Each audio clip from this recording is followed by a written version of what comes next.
Amen. Magandang gabi po sa ating lahat. And kung meron po tayong mga Bible, mga kapatid, buksan po natin sa Romans chapter number 7.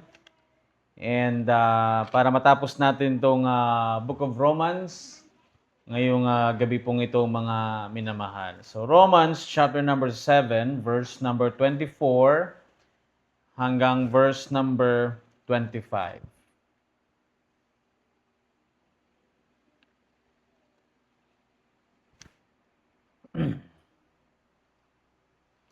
Ang sabi po ng Bible dyan, mga minamahal, O wretched man that I am, who shall deliver me from the body of this death? I thank God through Jesus Christ our Lord. So then with the mind I myself serve the law of God, but with the flesh, the law of sin. Tayo po ay manalangin saglit. Dakilang Diyos na makapangyarihan sa lahat. Salamat, Panginoon, sa gabing ito na pinagkaloob niyo po sa bawat isa sa amin. Salamat o Diyos sa inyong pong kabutihan sa amin. Salamat sa inyong pagpapala sa amin, Panginoon. Nawa, Panginoon, dalangin ko po sa gabing ito na ang inyong pong salita ay maunawaan po namin at makita po namin ang katotohanan at may apply namin, Panginoon, sa aming pong buhay bilang isang Kristiyano. Dalangin ko po, Diyos, na ikaw po ang manguna sa bawat isa sa amin.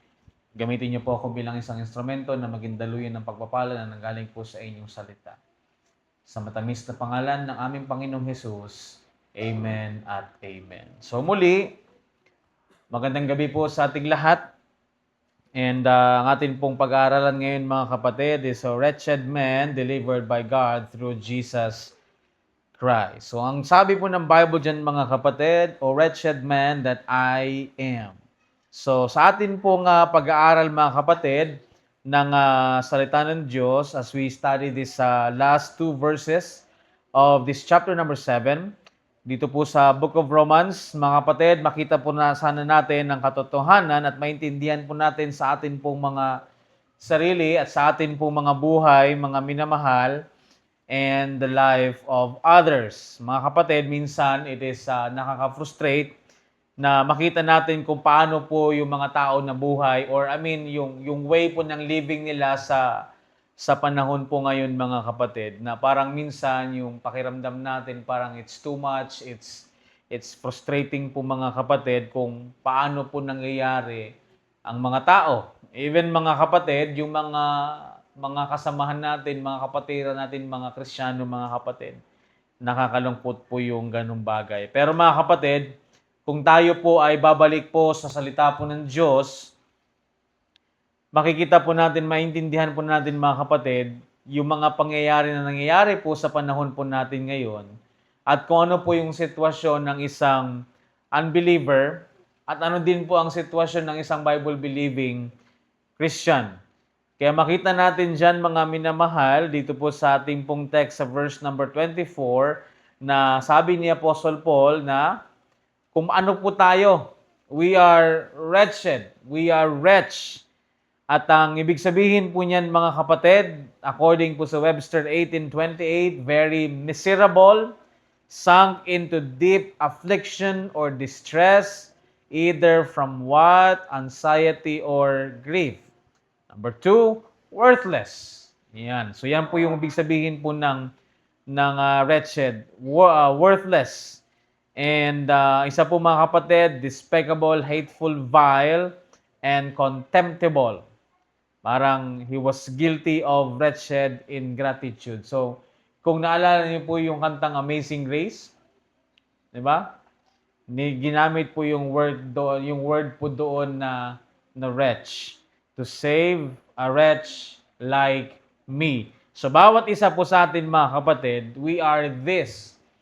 No, even though, mga kapatid, na tayo po ay naligtas na as what nakita natin sa Bible, na sinabi po ni Apostol Pablo, O wretched man that I am.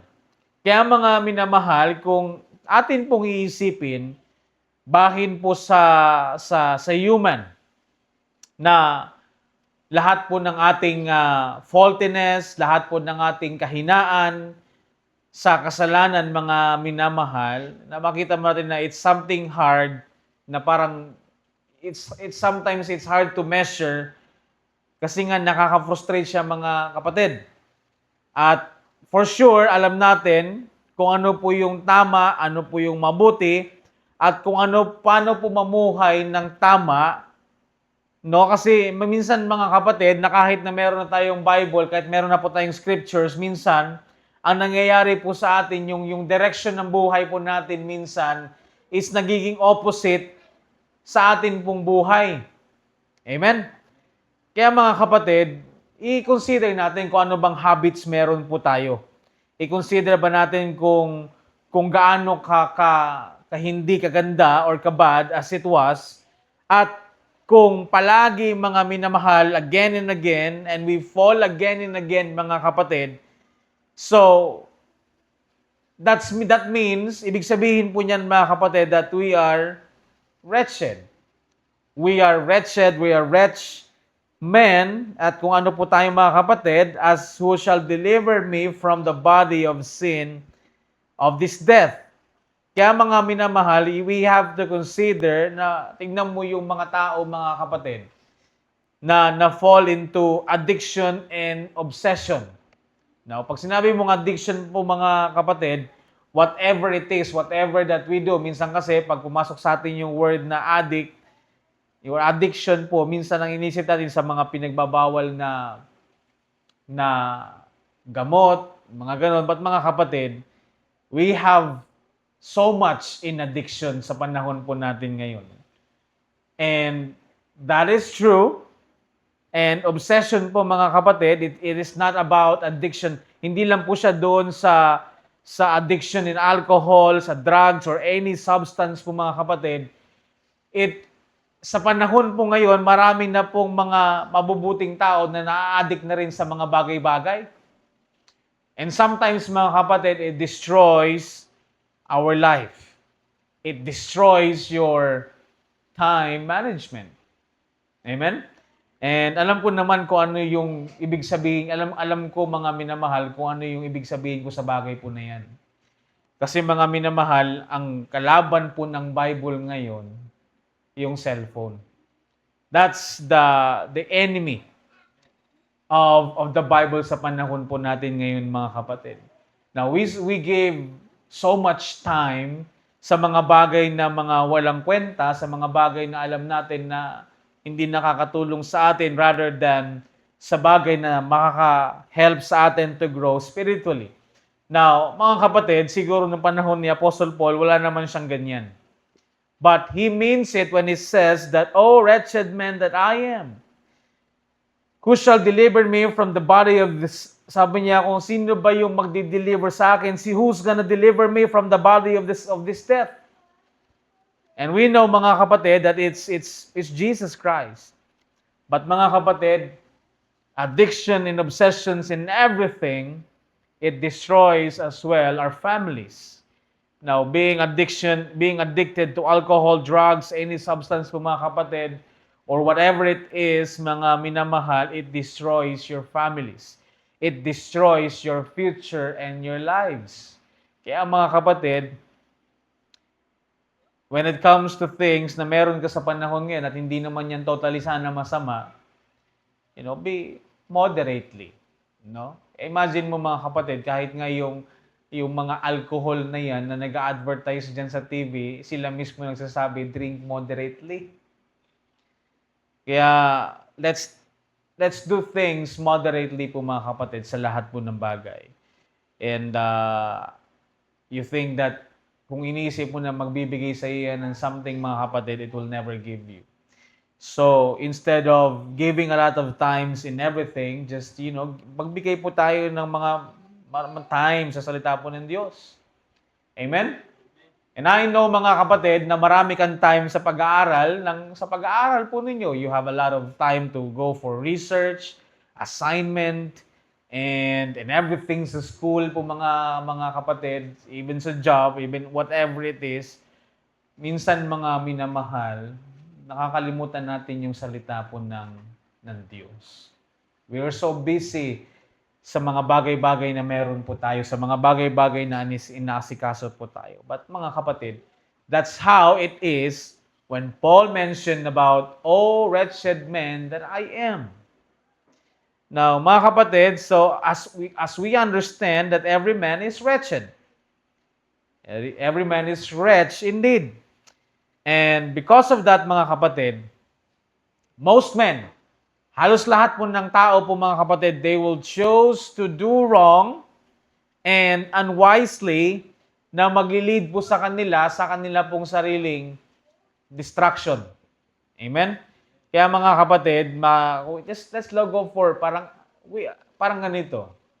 Alam naman natin na kapag nalasing yung isang tao, pag nag-drive, pwedeng maaksidente.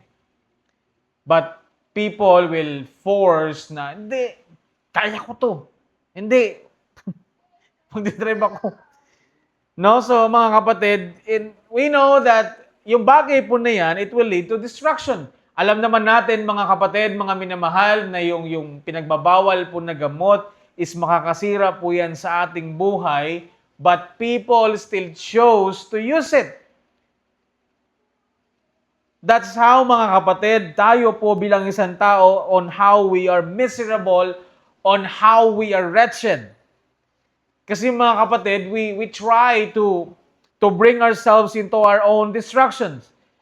Now, ito pong sinfulness, that ito pong kasalanan na ito mga kapatid, ito po yung maglilid po sa atin into death, na kung saan natin pong naintindihan in our previous studies, in Romans chapter number 5,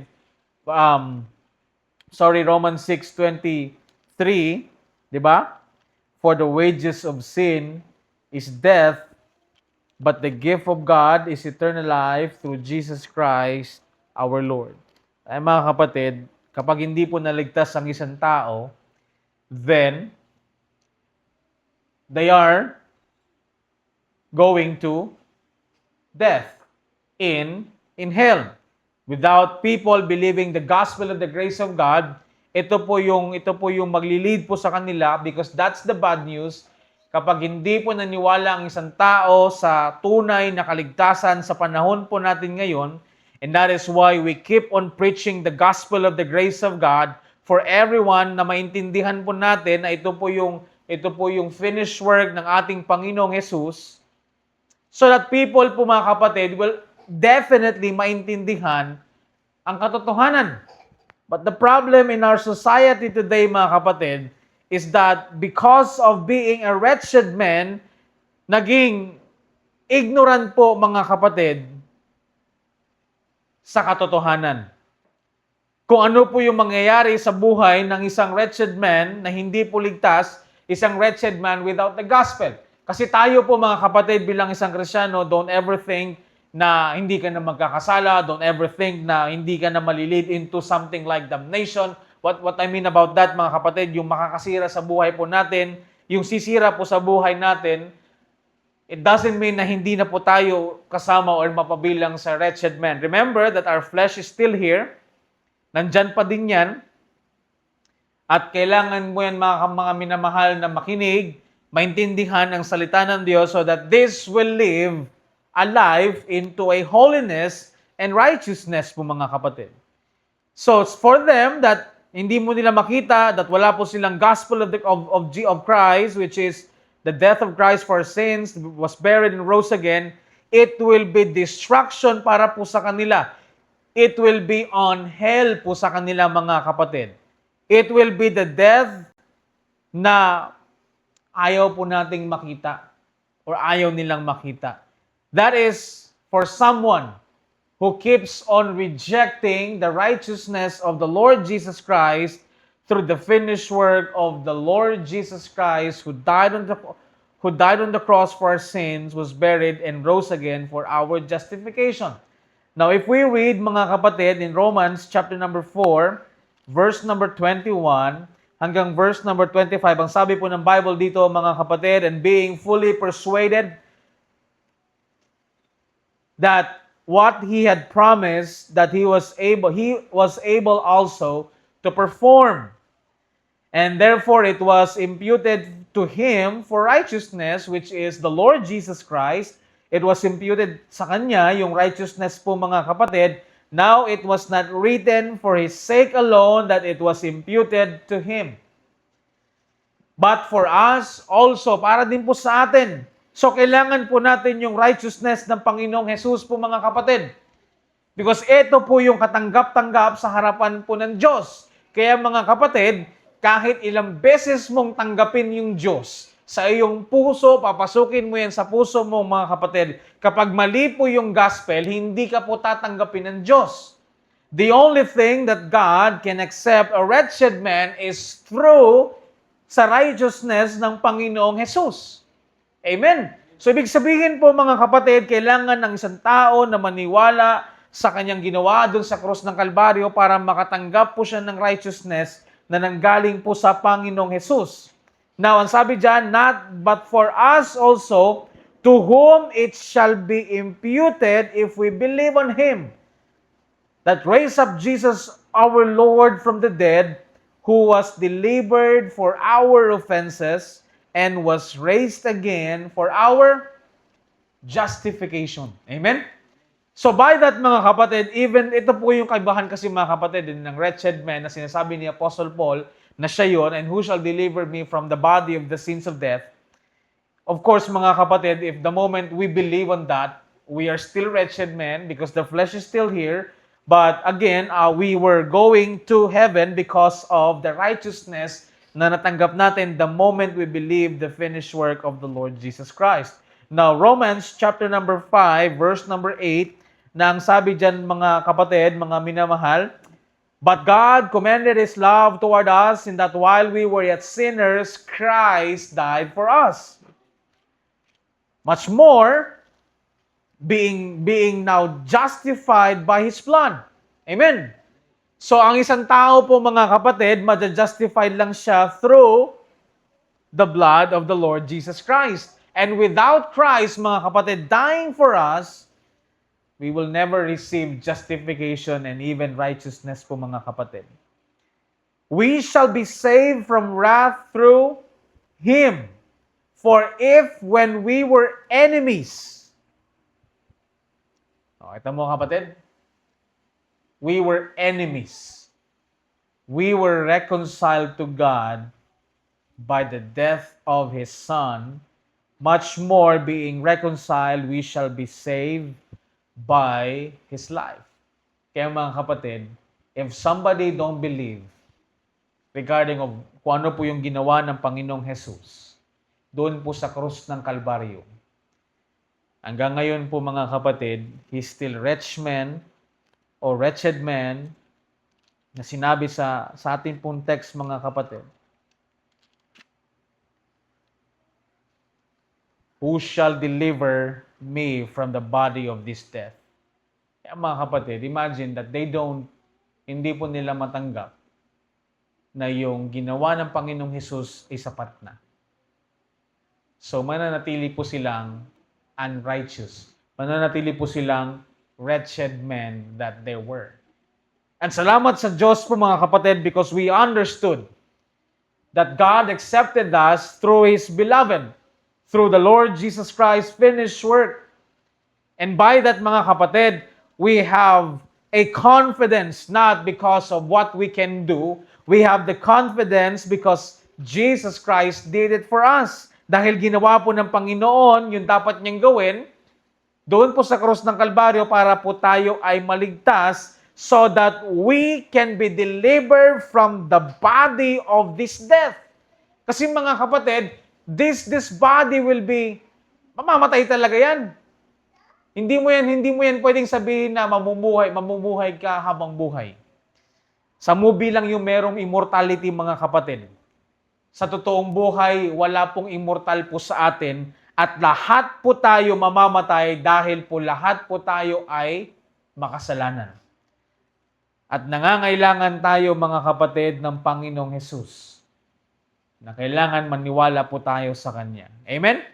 Kaya mga kapatid, the question which Paul says in here, who shall deliver me from the body of this death? In verse number 25, it answer mga kapatid, I thank God through Jesus Christ our Lord. So, big sabihin po mga minamahal, wala pong iba. Wala pong iba mga kapatid, kahit sino pa yung inisip natin, wala pong iba kundi ang Panginoong Jesus lamang ang magliligtas po sa atin. At salamat sa Diyos because we have the Bible. Amen. That the Bible tells us kung paano po tayo maligtas at kung paano ka maligtas. Hindi yung mga kailangan mong gawin to, kailangan mong pamembro dito, kailangan mong magpabautismo, kailangan mong gawin yan. Magtataka ka na lang mga kapatid, walang pagbabago eh. And churches are trying to have revival, sige lang ka-revival conference. Hindi naman nare-revive. Sa una lang. Siyempre, nandito sa church, revive na revive. Kalaunan, after a week, balik na naman sa dati. It is the same thing po mga kapatid. When a young people goes to a youth camp, hindi lahat, but some of them remains the same. Pero nung nag-attend ng camp, they are active. Parang napakasaya sa kanila na, alam niyo po yun mga kapatid, na nakasali, naka-join doon po sa camp. But kalaunan, kung ano po yung buhay niya before, it remains still the same. Why? We are wretched.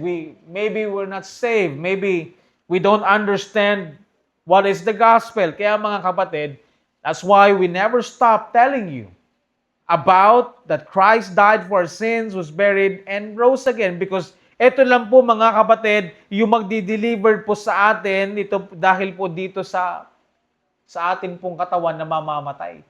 Amen? Hindi mo lang alam kung kailan. Pero darating yung panahon na yan.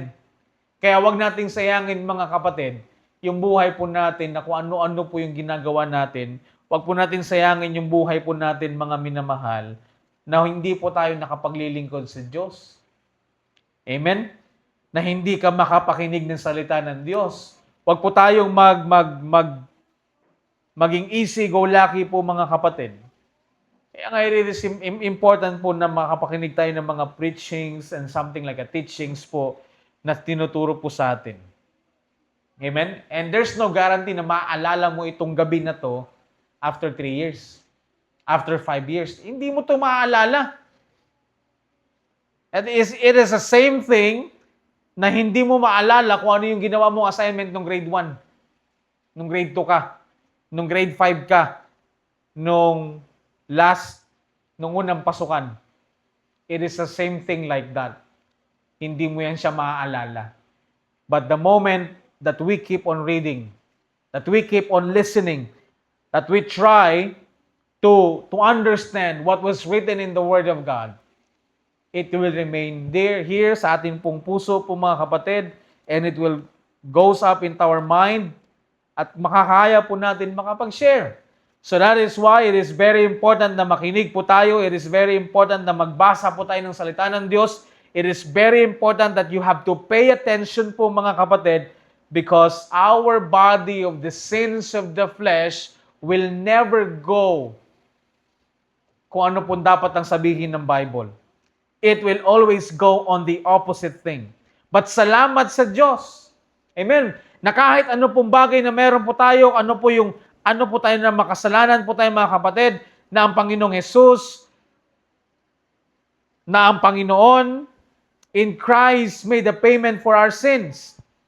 At binigyan po tayo, siya po yung gumawa na magkaroon po tayo ng kapatawaran sa ating kasalanan at buhay na walang hanggan, at available po to sa bawat isa. And through His blood, we receive redemption. Through His blood, we receive salvation. Now, mga kapatid, ang buhay na walang hanggan, which is only na matatanggap lang po natin sa sufficiency ng ating Panginoong Jesus, doon po sa cross ng Kalbaryo. At the moment that we trust in Christ, hindi lang po tayo naligtas po mga kapatid, eternally. Hindi lang po tayo na-justified. Pero mga kapatid, we are also given na hope na ma-deliver po tayo from this wicked flesh and this present evil world. Amen. Yan ay kung naiintindihan mo yung mga pinag-aaralan po natin. Yan ay kung nagpipay attention ka kapag meron pong nagsasalita at nagtuturo. Pero kung wala, malamang mga kapatid, pag pumunta ka na ng sarili mo, then mananatili kang, oh, wretched man that I am. That you cannot live the life which kung ano po yung sinabi ng salita po ng Diyos. And ang pinaka-worst niyan mga kapatid sa mga young people, sa mga tao sa panahon ngayon, when you try to ask them how they got saved. Some of them, nagagalit. At hindi ka dapat magalit. You shouldn't be angry if somebody would ask you kung paano ka naligtas. O, mga taong ganun po mga kapatid. But ako, I would love and always love to answer if somebody would ask me kung paano po ako naligtas.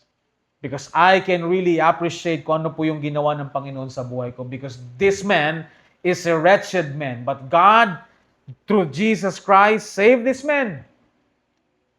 From the sins, from the wrath, from everything po mga kapatid. And the moment na naintindihan ko yung bagay niyan kapatid, mga minamahal, I try to understand ang kanya pong salita so I can try live my life as a Christian. And this is not perfect mga kapatid. But I try to live kung ano po yung sinasabi ng salita po ng Diyos. Amen. And that is why mga kapatid, pinag-aralan ko po yung salita po ng Diyos as much as I can understand it. So that yung mga bagay na madalas kong ginagawa, yung mga bagay na ginagawa ko before, hindi ko na siya magawa ngayon. Amen?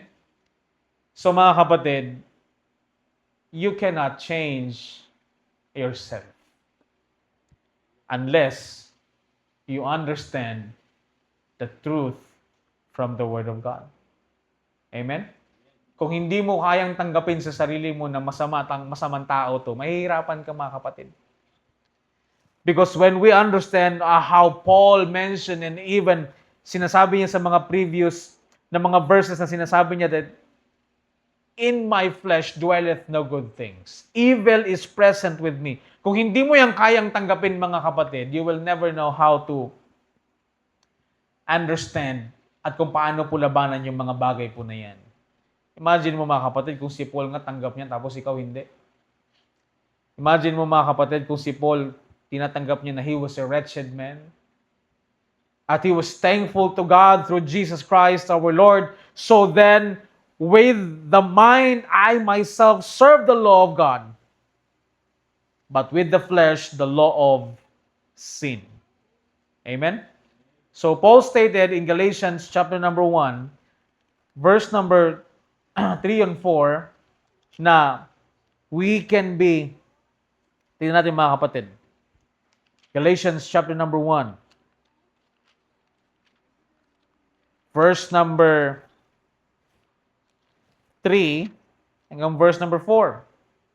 Grace be to you and peace from God our Father and from our Lord Jesus Christ, who gave Himself for our sins. Amen. It is Jesus Christ who gave Himself for our sins. So, ibig sabihin mga kapatid, wala kang karapatan at wala kang kakayanan na patawarin mo yung sarili mo.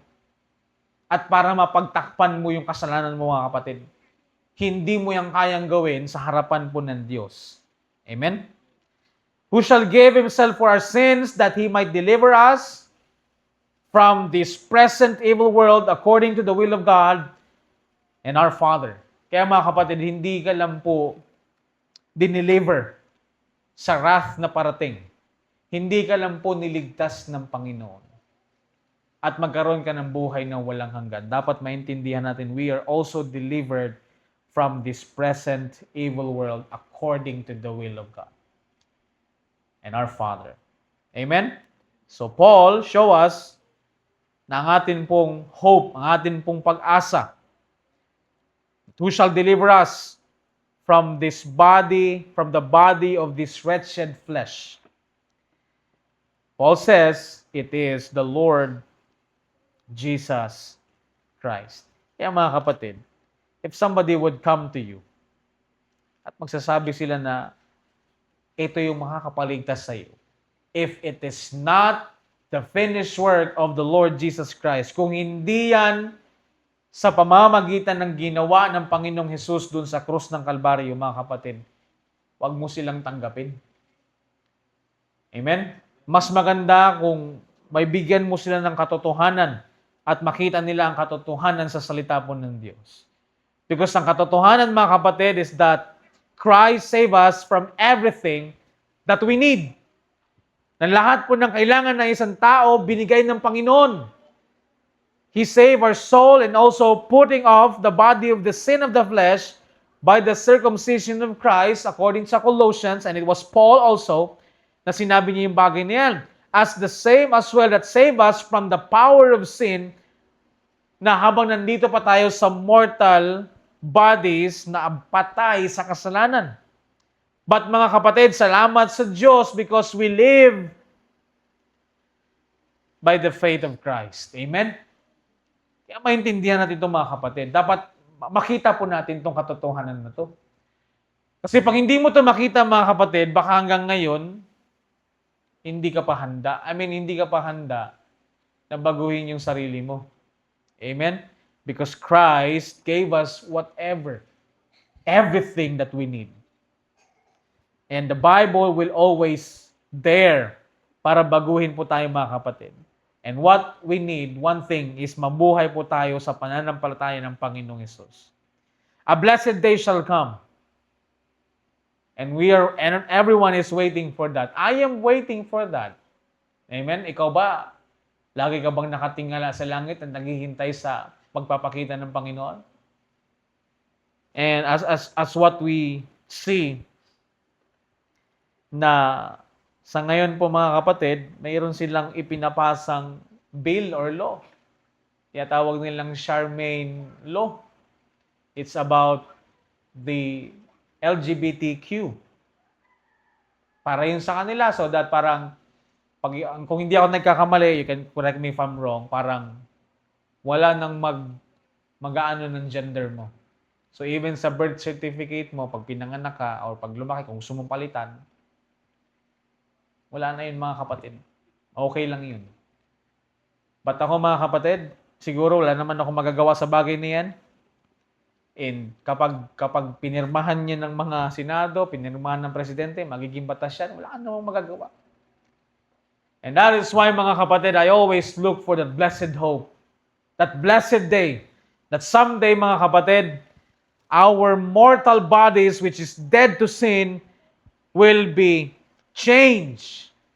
This vile body will be changed from corruptible to incorruptible. From vile into glorious body. And from this time po, mga kapatid, from that time, the moment na mangyari po yung panahon na yan, yung bagay po na yan, that blessed hope, we will be out in the presence of sins. In the presence of sins po, mga kapatid. Because Christ saved us. At salamat sa Diyos sa bagay po na yan. Araw-araw na-appreciate ko po yung bagay po na yan, mga minamahal. Because it is only by the grace of God. It is only sa Kanya pong biyaya, mga kapatid, na nakakapagpatuloy po sa paglilingkod sa Diyos. Sa kabila ng mga hinaharap na mga problema. Amen? Lahat tayo may hinaharap na problema. Sa kabila po ng mga bagay na kung ano po yung mga bagay na nagpapahirap sa atin, mga kapatid. Glory to God, someday, this vile body will be changed from vile to glorious body. Amen? At yan po yung pinaka-katotohanan, mga kapatid. So that's why you have to hold on to the promise of God. This is wretched. But inside of this is niligtas na ng Panginoon. Because I believe that Jesus Christ died for my sins. He was buried and rose again. At yan po yung sinabi ng aking King James Bible. Because sa iba pong translation po, mga kapatid, and we studied that, as what I understood, that they are going To be saved, also, binabanggit yung bagay na yan, kaya lang, kapag hindi ka na tumayo, hindi ka na nag-stand sa bagay na ganyan, hindi ka na maliligtas. So, ibig sabihin, wala pa din yung eternal security. So, ibig sabihin, it's with their works para maligtas sa kanila, maligtas. But mga kapatid, my King James Bible tells you, that if we believe on the Lord Jesus Christ, on how He died for sins, was buried and rose again, you will be saved forever. You will be, ang atin pong body of the sins of the flesh is hiniwalay ng Panginoon. And someday, in that blessed hope, that God will save our body. Amen? Papalitan ng Panginoon yung atin pong katotohanan. So, yung wretched man na yan, mga kapatid, mamamatay talaga yan.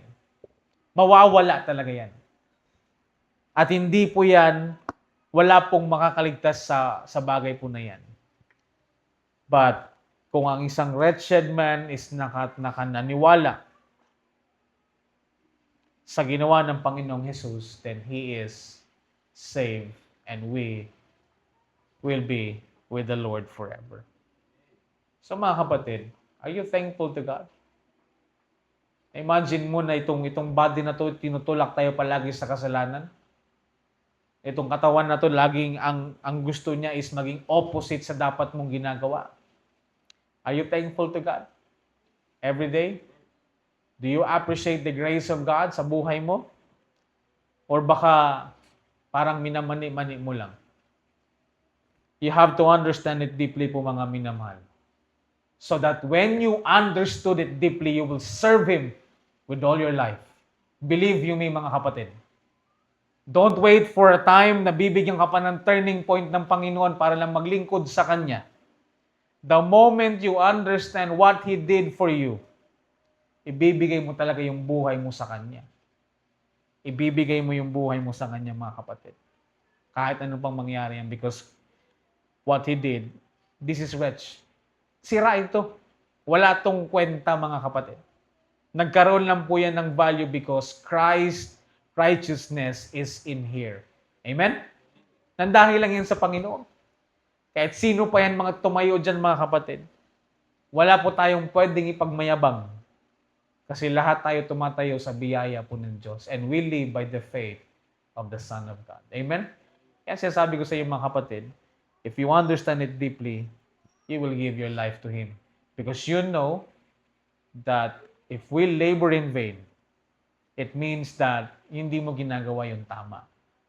But ang sabi ng Bible po, mga kapatid, that your labor is not in vain with the Lord.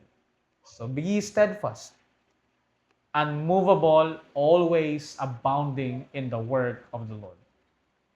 Kaya tanungin mo yung sarili mo, tanungin natin yung sarili, kumusta tayo sa gawain ng Panginoon?